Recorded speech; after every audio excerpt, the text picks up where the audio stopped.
女が戦場に立つなど危険すぎる。シャーロットさん、父上に見せてください。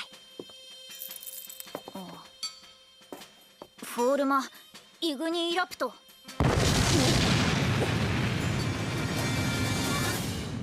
よろしく頼む。Yo, the end of this week's episode with Ars's dad. He goes up to Charlotte. He's like, "The battlefield is no place for a child." Ars is like, "Show what you can do." She's like, "Erupt." He's like, "Welcome to the team." It was just such a good. It was such a good moment that he was just like, "Holy crap!" He's like, "Welcome aboard." Like that was a hilarious and funny moment. And the reality of it, you know, it's rooted in comedy, but the reality of that moment is Ars's army, or Ars's dad's army, is severely lacking magical talent. I think last episode, maybe it was the first episode or the second episode, Ars's dad is talking to him about like how he has a few retainers in his army who can do magic, but the most part is it's mostly made up of folks similar to him who have more combat related talents versus magical talents. So having somebody to that level with SS rank or whatever the hell she is going to be tremendous to their army, which is really, really cool to see. Also, I don't know if it's just because they begin feeding our girl Charlotte, but the end of the episode also shows a preview for next episode, and holy crap, she has like these like double FD just like dreamy just bazongas. I was like, holy shit. I thought that was crazy. I was like, yo, did Ars get aged up too? And maybe there's like a tiny time skip that happens next week or something. I'm not really sure, but like, holy crap. Like she's more than gifted. Like 𝐼𝐶, oh my God, you found yourself a winner, buddy. But this whole entire episode was just all focused on recruiting Charlotte. And I think the most pivotal moment that I thought myself, I think there was two pivotal moments this episode.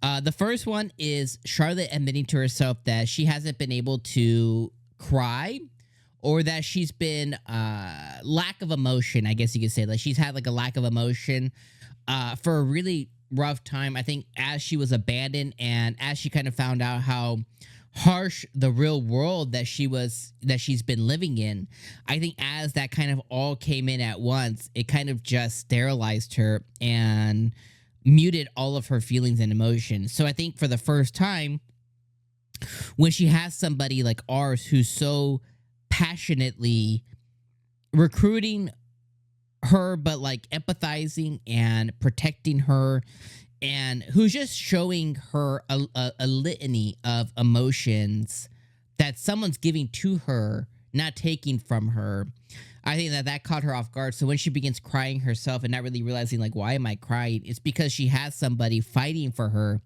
to that level where she's never had before. So I think that was a big pivotal moment for her to say, okay, yes, I definitely want to serve this guy and I'll do whatever he asks, kind of thing. Because he's going through these lengths and has gone through these lengths, of trying to recruit her and giving her money and protecting her and then going after her and saving her and like going through all these different emotions. I think is like one of the things that like I think has just really resonated with her and has caused those feelings that were like really buried in to flow out. So I think that was one of the first moments. The second moment is when she decided to then share her special spot with Ars. And I think it was hilarious of him. Like bro's asthma kicking in, and I think it was just a hilarious moment for when they're making their way up the mountain, and he's like, but she decided to share that special spot with Ars, and I think that was a big moment for her to say, okay, yeah, I'll definitely serve this guy. I want to give what she doesn't have much, if anything, but she has this spot and this little moment that she can share with him. And I think that was really important. And then she was able to get behind his dream, which is that he loves children. And what that rooted down and meant was he was able to explain of how, like, kids don't have any preconceived notions, like, nor should they. They should kind of be these vessels of hope and joy and, like, passion for the future. And it's adults' jobs to kind of nurture those feelings and not make what happened to her happen to other children. It should be people bringing them up and, you know, creating the next wave of the next generation. And like, I really love that, even though it's rooted in,